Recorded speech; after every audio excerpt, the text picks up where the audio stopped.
Like, subscribe, and follow. This is Truly News, and you get neat stuff. I mean, not like prizes or anything worth any actual money. Oh, okay. But you will be intellectually superior. No, that wouldn't be it. It wouldn't be intellectually superior. Well, you will be funny and... No. You'll have weird stories to tell people. Well, you might get dumber. Well, that's always a possibility. I mean, not like, hitting the head with a concrete brick kind of thing, but no, pretty close. Anyway, if you'd like to try that for the fun of it, like, subscribe, and follow. This is Truly News. I'm sorry. Like, subscribe, and follow. This is Truly News. And if you should find a story we would like, have someone who has access to a computer, send it to us at TITR at netradio.net. Work. No, just net. Yes, it's .network. Is it really? Yes. You haven't changed that yet? Good God. Yes, he is. Somebody's squatting on TITR at netradio.network. Thanks, weeb, whoever you are. This is True, Really News with Scott Combs and Tony Vercanis. All the news you're about to hear is true. Really? As far as you know. Derek Pryor of Aldershot, Surrey, bought a motorcycle way back in 1973 for 150 pounds. Okay, it was pretty cheap even back then for a motorcycle. Right.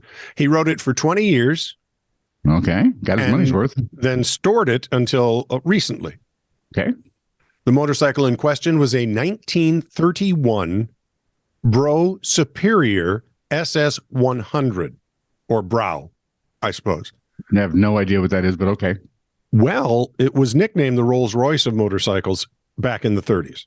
Hubba hubba zoot zoot. Right? Regarded as the world's first super bike. It had a cape. Does it have a cape? Tell me it has a cape. The Superior had a top speed of 130 miles an hour. Ooh, in the 30s, that would zip along.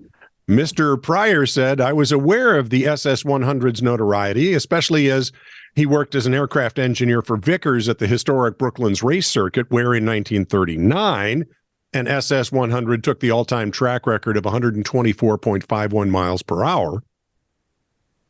I mean, less than 6 miles per hour off its top speed. Quick bike. And they're built well. So, yep. So he put the bike up for auction. You want to just take a guess at what it went for? I do. It went for way more than $150. 1,900 times more. 281,750 pounds. One heck of an ROI. Wow. Yeah, but you got to wait 50 years to collect the money. So, Yeah, there's I'm not that. patient. Yeah, me either. I want that turnaround in like 3 days. And I don't want the motorcycle. I prefer 3 hours. Yeah. Well, I could just leave it sit there. I'm sure my son or somebody would get hurt on it before then. German police, not known for their frivolity, say a 51-year-old man who was left tied up in the woods when a sex game went awry had a rather lucky escape after a cyclist and hunter heard his screams for help. Luckily, there is no full frontal nudity in this story. Okay. Police say the man was discovered tied up but fully dressed, bound with ropes and pantyhose over his head atop a deer hunting platform near the town of Beckenberg late on Wednesday. Didn't they have a safe word? I mean, I'm not sure that that was part of it. Farfignugan or something. I think the word would scam might have been the word. That's my thought. Okay. Let's follow. Yeah. In a statement, police say the man appeared to have been tied up by a woman he met online. After she tied him up, the woman received a phone call, fled the woods, and left the man behind in her rather helpless state. According to police, the 51-year-old told officers that he had a box cutter on him for such situations, but seemed to have underestimated the woman's bondage skills because he was unable to reach the knife. And honestly, cutting utensils are really useless if you can't actually reach them. Mm-hmm. The man was unharmed, I expect slightly embarrassed. In this day and age, maybe not, and refused to provide information about the woman's identity. because he's hoping to see her again. You know it's true. Oh, my Lord. Police have, I'm guessing come on. What guy wouldn't? If it wouldn't have been for that phone call, he was in for wooded bliss. Bliss in the woodlands. Listen, I am so proud of you. No way around that. I think Swedberg's right. There's no joke on the table that you won't pick up. Well, don't leave it on the table. Police have opened an investigation of her on suspicion of failure to render assistance and possible deprivation of liberty. I think that was the point. Whose husband probably doesn't want her out in the woods playing around. That's what I'm guessing. Likely. From the Brickbat file at Reason.com. Do they wear capes? Tell me they wear capes. I think they do. I knew it. The Scottsdale, Arizona City Council unanimously agreed to pay $200,000 to settle a wrongful arrest lawsuit. Uh-oh. Are you ready? Mm-mm. Yesenia Garcia called police to report her car had been vandalized while she was in a bar. Mm-hmm. When officers got there, they began to treat her as a suspect in a hit and run that had been reported nearby about a half hour earlier. Okay. When she asked for an attorney, body cam video showed an officer telling her she was not entitled to one because she was under investigation. Straight one. They arrested her for possession of drug paraphernalia, 2 counts of driving under the influence, and failure to stop at the scene of an accident causing injury or death.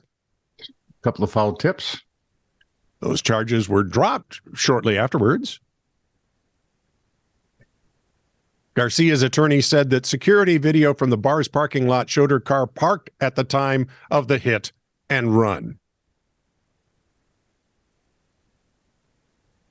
What do these guys not get about this stuff? Holy cow.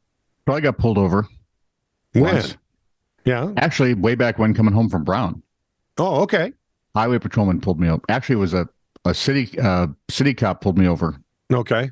Because there had been hit and runs, and there was paint on the side of my car that did not match the paint on the rest of my car. Okay. So he pulls me over, explains what's going on. I said, so, listen, when you take some paint samples here, you'll know there's a difference, right, between car paint and paint that used to be sitting on the door frame in my garage. Oh, yeah. They took my name and number and address, and off they went, and I never heard from them again. That would be a way to do it. Sure.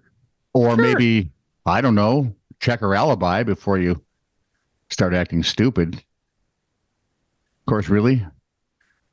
Who else? It cost the police department or the city $200,000. Yeah, they have money for that. They set it aside. It's just because stupid. In this day and age, yeah. Whether they bring up a frivolous suit or a real one, it's going to cost the city money. Yeah. True. So, are you eager for another nude bike ride through the city of brotherly love? Bicycle. Well, yes, it's a really simple question. Yes or no? No. No, me either. I can't figure out why anyone would be. Well, which means you have to wait till August anyway for the next Philly naked bike ride.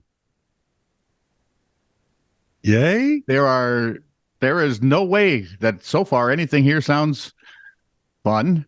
Organizers of the annual jaunt to promote fuel conservation and positive body image, oh, Lord, said they are holding the August 26th starting location and route under wraps and will disclose them before. Oh, sure, they'll clothe that, but not the people. Well, they're going to keep it like under wraps until the day before so they don't have gawkers. They're going to have gawkers. I've seen some of the previous bike riders. Yeah. Sort of. Discreet. Right. Again, there was no full frontal nudity in this story. Yeah. Yeah, I don't want to be gawking. No. I hear body painting's a thing at that deal. I hope so. Previous rides have zipped past sites that include Independence Hall, the U.S. Mint, Liberty Bell, Philadelphia Museum of Art. That's all the steps Rocky goes up. Yep.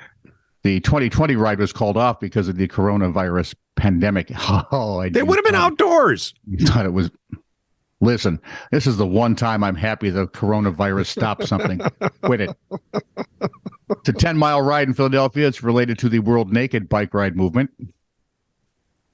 Because I knew Philly couldn't come up with something this weird on their own. Well, they probably could.